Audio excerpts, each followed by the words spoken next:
I've been told that if you can't afford a good old classic truck, then you probably can't afford a bad old classic truck either. Now that's in spite of the voices in my head that have obviously told me differently lots of times. I drove across 4 states, almost 20 hours round trip, to buy this 1968 Chevrolet K20 4x4 sight unseen. Now, was this the worst or the cheapest on Marketplace? Well, I'm going to explain to you the good, the bad, and the rusty, and let you decide for yourselves. Welcome to American Outdoors.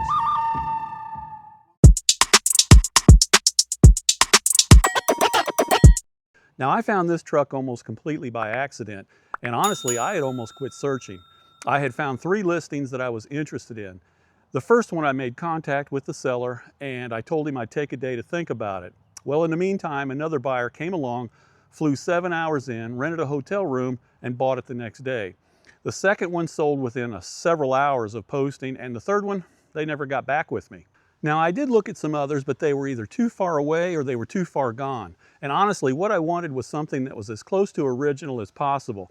And I was willing to overlook the damage, the wear and tear, the parts, the labor, the cost to bring it back to a drivable vehicle. Now, the guy that sold this to me was a super guy. He had a collection of 67 to 72 Action Line trucks, and he really enjoyed fixing them up, and I just enjoyed talking to him. However, when I pulled up, the first thing he did,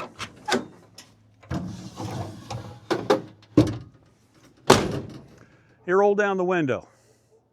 At that point, I knew the price was firm. Now, he didn't know a whole lot about the history of the truck. He bought it from a guy who had had it for a long time, and it basically just sat. However, it originally came from Illinois, and it was a farm truck. And as far as we know, this was the original paint. And if you look on here, you can see very faded that it belonged to a farm in Pocahontas, Illinois. And once you look at the body, front and back, around, up and down, you can tell it was definitely a Midwest truck. Now, 1968 was Chevrolet's 50th anniversary for manufacturing trucks. And as far as trucks of that era go, this is not a highly optioned unit. It has the 4x4, it has the chrome side moldings, it came with power brakes, and a 307 V8. However, as far as I know, there's not a whole lot of other fancy bells and whistles that are here. So this truck came out of Flint, Michigan in 1968. And back then, GM produced about 450,000 trucks, and that's including GMC and in commercial trucks as well. Of that number of K20s, only 4,705 were made. This has the SM465 4-speed manual transmission, and the SM stands for synchro mesh. And honestly, most folks drove this as a 3-speed because first gear is considered a granny low, and by that I mean it had a 665 to 1 ratio, which was made for pulling, moving stuff around the farm. Very good transmission, very durable. They made this up until, I believe, 1991. It's mated to a Rockwell T221 transfer case. That's a gear-driven transfer case. It was a Bull, very durable, very long-lasting transfer case. And this was the last year that they made the Rockwell. In 1969, they replaced it with the MP205. Okay, now that I've done the introduction, which if I had to condense that, I would have said, if it was a blind date, this truck is big boned with a good personality. Anyway, let's do a walk around. So again, this is 4-wheel drive. Now, if you'll notice, this has the old-timey worn lockout hubs. Those are not factory, but they are probably pretty close to, they were probably put in pretty close to when this truck was built. And they still work. I can attest to that. So you can see the fenders here. In 1968, I just wanted to point out, you see these side marker badges right here? Those don't light up. Those are reflectors only because that's all the law said they had to do. Now, they can be cut out and you can put bulbs in them if you want, but they didn't back then. They just reflected light. So as you can see, there's some rust on this one. Cab corners are gone. The rockers are gone. Oh, going back to the 4x4, this is a Dana 44 axle. On the front. It's a beefy unit, and they were known to be strong. just to give you a quick layout too of this, I said this came originally with the 307. Well, let me just look inside real quick and I'll tell you. If you'll notice, right there on the, right there where it says choke, that was found on all trucks in 1968 that had the 6 cylinders or the 307. So currently this has a 350, which has been refreshed. It's got very low miles on it, and it came out of an early 70s passenger car, so it's likely a 2-bolt main with the 4-speed transmission.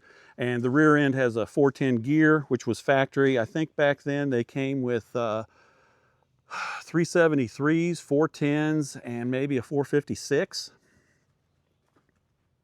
The bed on this is rough. And, you know, I looked at this truck and I thought, boy, I've got a lot of projects in front of this one. So we're not going to start on this one right away. But when we start, well, there'll be a lot of work here. Anyway, it's got a fresh motor. The transmission has a new clutch, pressure plate, throw-out bearing. There's new exhaust on this. I've got all new metal for the cab, which we're going to get into here shortly. I briefly considered driving this home. However, I didn't really bring a whole lot of tools with me when I was there. And there were no brake lights, no rear running lights. There's no tag lights on this at all. The turn signals are, they've got a mind of their own. Didn't want to do anything funky and get any problems. Tailgate has the optional ratchet strap there. Tires are okay. Tread-wise, they are dry rotted. The frame has been, the rust has been removed. It's been cleaned. It's been sealed and painted. It's got new shocks, has new exhaust. We've got all new sheet metal for the cab, like I said, but there are no cab corners. Now, one thing I'll say too, in 68, they didn't designate this as a K. You're not going to see anything that says K on the outside. And actually, you'll only see a few of these that would say 4-wheel drive. They just didn't, this truck doesn't have those kind of badges. And even going back to the options that I was saying, this one may or may not have had a passenger mirror. Somewhere along the line, I would say some farmers put the big mirrors on here. But this may or may not have had a passenger mirror, and that takes a little getting used to when I'm moving this around in the yard. Okay, so let's take a look inside this sweetheart. Now, as I said, options are kind of skim on this one. This had the factory carpet and floor mat delete, radio delete, dash knob delete. It has the 2-tone seat belts, and as you can tell, this cab is like a broken eggshell, and I've got the top of the eggshell. There really is no floor. What you're looking at right there, that metal replaced either the original floor pan or the replacement. In other words, the metal that replaced the floor pans has rusted out. It was common knowledge that these all cars back in the 60s and the 70s and whenever, they rusted out quickly. There's self-tappers holding the rockers together here. That should have just been factory. Then we wouldn't have to learn how to weld. So the seat's got a little bit of chewing on it. It's been chewed. This has the removable wiper blades. But the roof is going to have to get, the roof's going to have a new skin. It's crunchy. And the rockers are gone, the floor pan's gone. The good news is, I guess it's good news, the owner threw in floor pans, supports, rockers, inner rockers, rear floor pans, cab corners. There's all kinds of goodies back there. Is that good news? Well, if I want to go ahead and pull the cab, pull the roof, and do all this work, it is. And honestly, I might. I don't know. I don't know. It would be simple for me to just go out and buy a clean cab and drop it on here. But I'm not in a hurry to get this job done. So I don't know at this point what I'm going to do. Now, I mentioned that this has the 8-foot fleet side bed, and it was a wood bed. Somebody here was nice enough to put a rubber floor mat down. I don't know if that was to cover it up or to provide support, but you know, there's not a whole lot there. So we'll replace that. We'll probably replace it with some nice stained red oak eventually. There are new cab mounts, bed mounts, all new brakes underneath, brake hoses, proportioning valve, master cylinder, power booster. That's all already been replaced. So that saved me quite a bit of work already, or at least it enables me to drive this around so it's not growing weeds while we decide what exactly we're going to do with it. So anyway, rust was an accepted reality back then, unless you live someplace like Arizona. But in its current condition, I'm not sure that if I was at road speed, if I made a left-hand turn in an intersection, if the cab just wouldn't keep going straight. So eventually, there's surface rust here. It really hasn't eaten through too bad. There are some blisters there, so I'm not sure if we're going to cut that out. We'll probably put some replacement panels on here. But as I told you, that's all going away. That's all going away. The front fender is fine, other than in the usual spot. It's rusted out in the bottom there. So if I keep this fender, we'll just cut that and we'll weld a patch on. I think this was originally red. No spit on the glove box. I mean, this still has the four-wheel drive on there, but there is no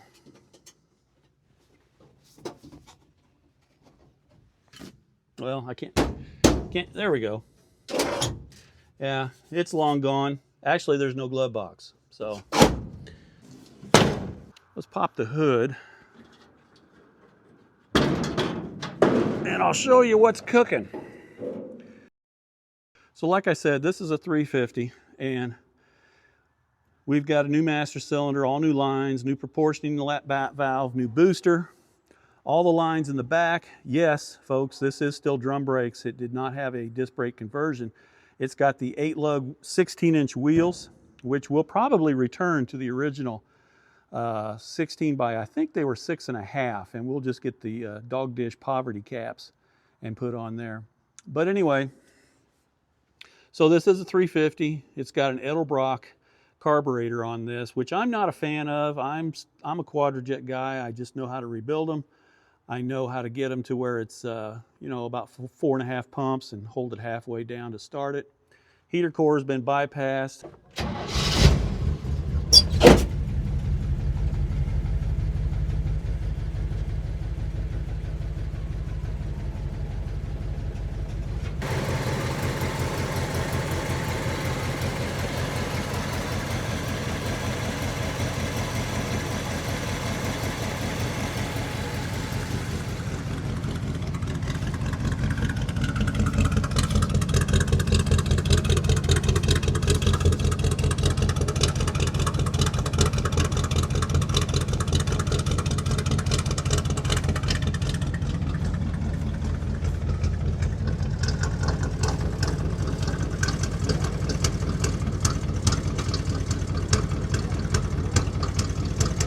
Now I did a little homework and I did some guesstimating, and based on the options that this truck has, it probably sold new in 1968 for between $3,200 and $3,500. Interest rates back then were between 6 and 10%.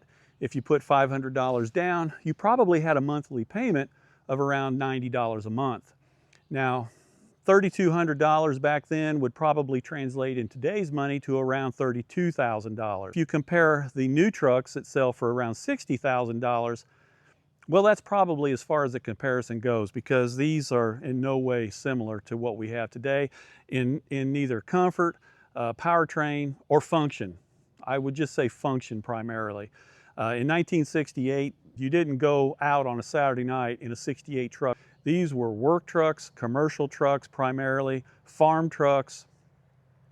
Today's modern Silverado is something that you'll see as a daily driver for use in pleasure, for vacations. Now, there is no specific data that I can use to say the following, but a 3/4 ton K20 4x4 in 1968 probably would be comparable to somewhere around a 1/2 ton today. This has a towing hitch, and I plan on using it to tow whatever I need to tow. And back in the 60s and 70s, it was not uncommon to see somebody in their four-door sedan pulling a boat or an RV. This thing rides like a coal car over a washboard. I've already driven it, and it will jar your teeth loose. But that's about how it rode when it was brand new.